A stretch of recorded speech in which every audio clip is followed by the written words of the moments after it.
He didn't pause for a second. You're removed from the assignment until you offer a public apology to my boy. His words sliced the room like a lash, cutting, degrading, absolute. The whole level froze. I recall the overhead tubes, glaring, clinical. The stench of scorched brew. Scores of gazes, feigning disinterest, yet tracking every instant. I didn't protest, didn't justify, didn't even flinch. I simply dipped my head once and muttered, "Fine." He read my quiet as capitulation. So did the rest.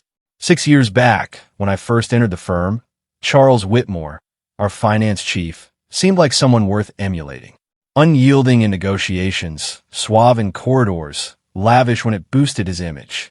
He'd once advised me, devotion outweighs brilliance in this place. I bought into it.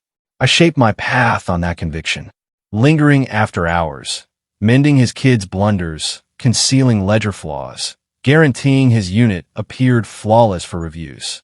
Then his offspring, Ethan, arrived at the company. Straight out of university, zero background, zero modesty. He swaggered in as if he ran it. I extended him grace. That marked my initial error. It began with minor incidents. Documents vanishing from common folders. Numbers altered sans my consent. And then, one late evening, a message routed to me by mistake. A jab at me. Ethan had looped in much of the accounting crew. Wonder if the data devotee spots this drop digit. Chuckles. Approval icons. Even Charles added a grinning face. I gazed at the display for ages. No foodie, no soda, just lucidity. That's when I launched my subtle campaign. The opening move was straightforward. Surveillance. I began retaining logs, captures, revision trails, company notices. All that Ethan handled, I recorded. Each figure he tweaked, each note he dispatched, each slip he committed that his dad buried. I wasn't ready for retribution yet. I required evidence. Through the weeks, my restraint sharpened into edge. By the point Charles summoned, that General Assembly, I possessed all I required. Stored, dated, and duplicated across 3 distinct sites. The eruption that day wasn't over ethics. It stemmed from dread. Ethan had botched it. Once more, he'd greenlit a supplier transfer lacking scrutiny, sending firm money to a bogus entity. 500 grand vanished. He shifted blame to me. Charles trusted him without question, perhaps because it was simpler than owning his heir's inadequacy. When he bellowed at me before all, I grasped a deep truth. He was granting me my departure and my arsenal. The following dawn, he approached my station, grinning, picked up the message. I stayed mute, merely moved aside, allowing him to view my emptied surface, the departure note precisely centered. He scowled. What's the meaning? Official exit. Immediate effect, I stated.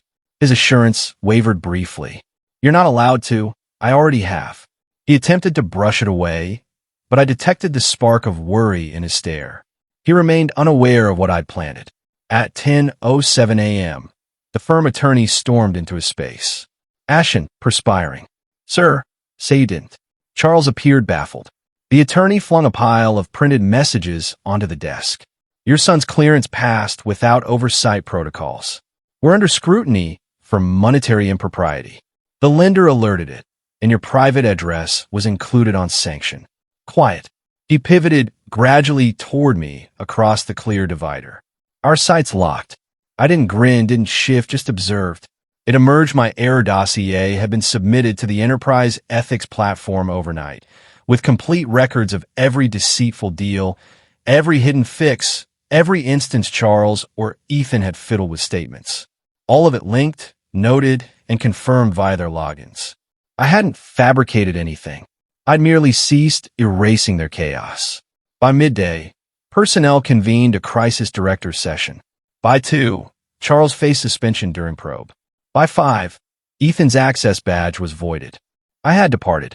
3 weeks on, I received a ring from an unmarked line. It was the head. He expressed gratitude in a guarded, deliberate voice for exposing structural flaws. Proposed me an advisory role beneath the temporary finance lead. Better compensation, total independence. I took it. At times I reflect on that gathering. The manner Charles's tone quivered with conceit. How the space shifted against me for holding quiet. They assumed hush signaled loss. But hush, wielded wisely, is tactic. He sought remorse. He received one. Simply not the variety he foreseen. The formal release from the directors came a month after. The organization regrets earlier workplace violations within the finance division's oversight. Charles's title appeared. Ethan's as well. Not mine. Vengeance doesn't invariably demand clamor.